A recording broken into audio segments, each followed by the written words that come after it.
Hello friends, स्वागत है आप सभी का डेली करंट अफेयर्स क्लास में। आज है 22 अप्रैल और आज की इस क्लास में हम डिस्कस करने वाले हैं आज के मोस्ट इम्पॉर्टेंट करंट अफेयर्स की, जो सारे एग्जाम्स के लिए बहुत इंपॉर्टेंट है। तो आपको एंड तक बने रहना है और एक एक पॉइंट को अच्छे से समझना। ओके, तो चलिए स्टार्ट करते हैं। फर्स्ट वन इज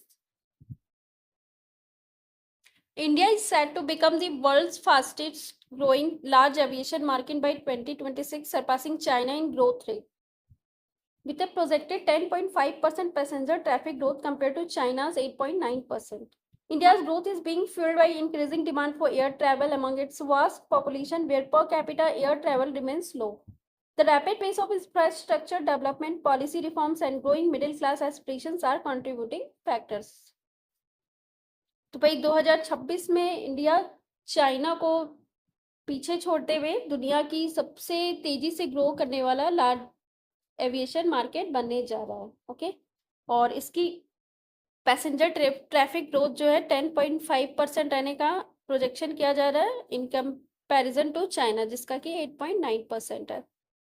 इसकी खास वजह यह है कि इंडिया की जो एक वास्ट पॉपुलेशन जो कि एयर ट्रेवल बहुत ही कम करती है, उनकी डिमांड जो है तेजी से बढ़ने वाली है। ओके, और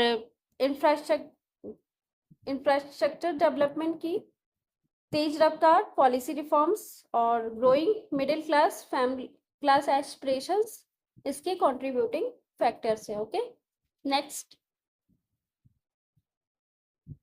Bhagavad Gita manuscripts and Bharat Muni's Natya Shastra were added to UNESCO's Memory of World Register, recognizing India's rich cultural and intellectual heritage. With this, India's total entries on the list rise to 14. The Gita, a universal spiritual philosophical guide, and the Natya Shastra, a foundational treatise on drama, dance, and aesthetics, highlight India's ancient contributions to world knowledge. तो भाई भगवत गीता और भरत मुनि की जो नाट्य शास्त्र है उनको यूनेस्को की memory of the world register में ऐड किया गया है, और यह इंडिया की रिच कल्चरल और इंटेलेक्चुअल हेरिटेज को प्रेजेंट करती है। इसी के साथ इंडिया की अब टोटल एंट्रीज वर्ल्ड रजिस्टर में 14 हो गई है। गीता जो कि यूनिवर्सल स्पिरिचुअल फिलोसफिकल गाइड है, और नाट्य शास्त्र एक मौलिक ग्रंथ है जो कि ड्रामा, डांस और एस्थेटिक्स को का प्रदर्शन करती है। और ये साथ में यह भी हाईलाइट करता है कि वर्ल्ड नॉलेज में इंडिया का जो एंशिएंट कंट्रीब्यूशन रहा है वो काफ़ी गहरा रहा है दुनिया में ज्ञान के प्रचार प्रसार में। Okay, next, China has imposed export restrictions on 7 key rare earth elements: samarium, gadolinium, terbium, dysprosium, lutetium, scandium, and yttrium, citing national security and non-proliferation concerns, escalating global trade tensions following new US tariffs. China's move threatens supply chains for industries reliant on RE's magnetic and optical properties, such as electronics, clean energy, defense, and EV manufacturing, urging nations to diversify resourcing and reduce dependence on Chinese exports. तो भाई US के नए US tariffs के announcement के बाद China ने भी अब एक्शन लेना स्टार्ट कर दिया है, जैसा कि इसने 7 की rare earth elements SMGDTV DYLUSCY पर एक्सपोर्ट रिस्ट्रिक्शन लगा दिया गया है। इससे बहुत सारी इंडस्ट्री जो कि REEs means rare earth elements पर डिपेंडेंट थी, उनको यह अफेक्ट करेगा। और ये इंडस्ट्री है electronics, clean energy, defence and EV यानी इलेक्ट्रिक व्हीकल मैन्युफैक्चरिंग कंपनीज, इनको ये अफेक्ट करेगा। ओके, नेक्स्ट,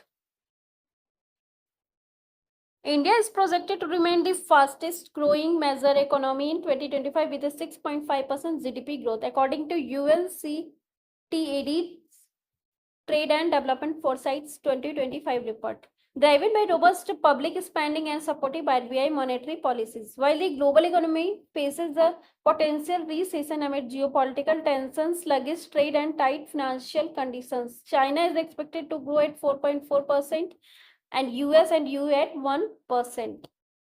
तो भाई एक UNCTAD यानी कि United nation conference on trade and development की एक रिपोर्ट आई है, trade and development foresight 2025 report. Okay, तो इसके अकॉर्डिंग इंडिया की जीडीपी ग्रोथ का प्रोजेक्शन किया जा रहा है 6.5%।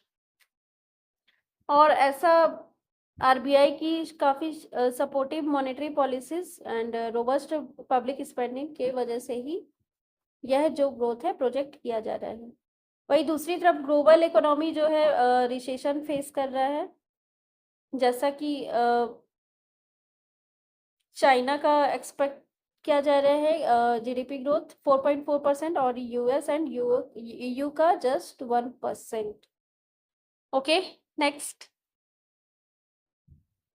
IndusInd Bank, India's fifth largest private lender, has appointed Santosh Kumar as Deputy CFO effective April 18, 2025, following the exit of Arun Khurana as acting CFO. This leadership change comes amid regulatory scrutiny driven by rising bad loans in the microfinance sector and accounting discrepancies in derivative transactions. तो भाई IndusInd bank ने अपना नया CFO यानी कि chief financial officer Santosh Kumar को बनाया है और यह इनकी जो लीडरशिप है 18 अप्रैल से ही इफेक्टिव हो गई है। और वही ये किसको रिप्लेस कर रहे हैं, तो अरुण खुराना को ये रिप्लेस कर रहे हैं। ओके, आप सभी को कमेंट सेक्शन में बताना है IndusInd बैंक का हेडक्वार्टर कहाँ पर है। Okay, next. In a landmark move, India signed an agreement with the International Big Cat Alliance to host its headquarters and secretariat, reaffirming its leadership in global wildlife conservation. Launched by PM Modi in April 2023 during the 50th anniversary of Project Tiger, the IBCA focuses on the protection of 7 major big cat: tiger, lion, leopard, snow leopard, cheetah, jaguar and puma. तो भाई India ने IBCA यानी कि international big cat alliance को के headquarter and secretariat को host करने के लिए IBCA के साथ एग्रीमेंट किया है। यह ग्लोबल वाइल्ड लाइफ कंजर्वेशन में इंडिया की लीडरशिप की पुष्टि करता है। ओके, इसे प्राइम मिनिस्टर नरेंद्र मोदी ने जब प्रोजेक्ट टाइगर की 50वीं एनिवर्सरी थी तब अप्रैल 2023 में लॉन्च किया गया था।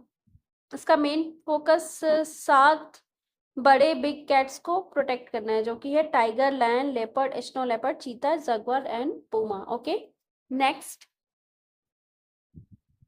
A 2-day conclave titled Buddha Dhamma and the Culture of Northeast India will be held in Namsai, Arunachal Pradesh from April 21st, 22, 2025, organized by the International Buddhist Confederation and the Ministry of Culture. The event will explore Buddhism influence on the region, art, culture and history with a special focus on Theravada Buddhism practiced by the Tai Khamti tribe.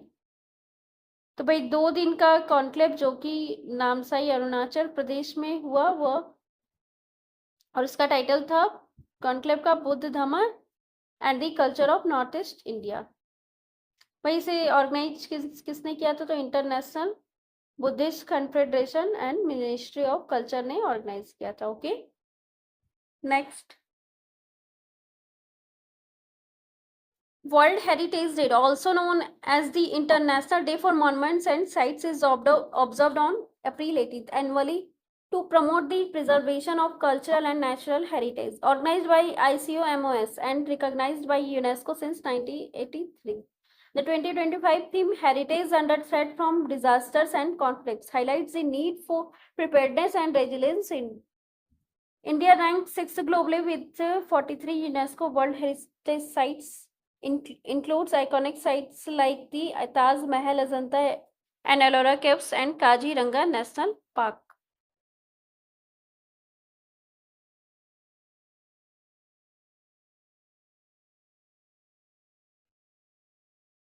तो भाई 18 अप्रैल को हम लोग cultural and natural heritage के preservation को promote करने के लिए वर्ल्ड हेरिटेज डे ऑब्जर्व करते हैं, जिसे कि ICOMOS यानी कि International Council on Monuments and Sites organise करता है और इसे 1983 में यूनेस्को ने इंट्रोड्यूस किया था। वही 2025 में इसकी थीम क्या रही, तो heritage under threat from disasters and conflicts इसकी थीम रही।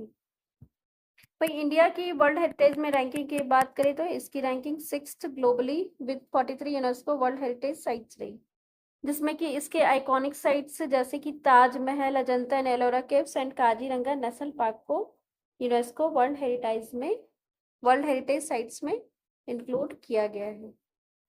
ओके, तो आज की क्लास में बस इतना ही।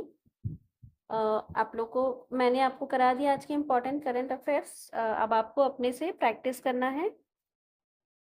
हम लोग मिलते हैं अब नेक्स्ट क्लास में। Thank you.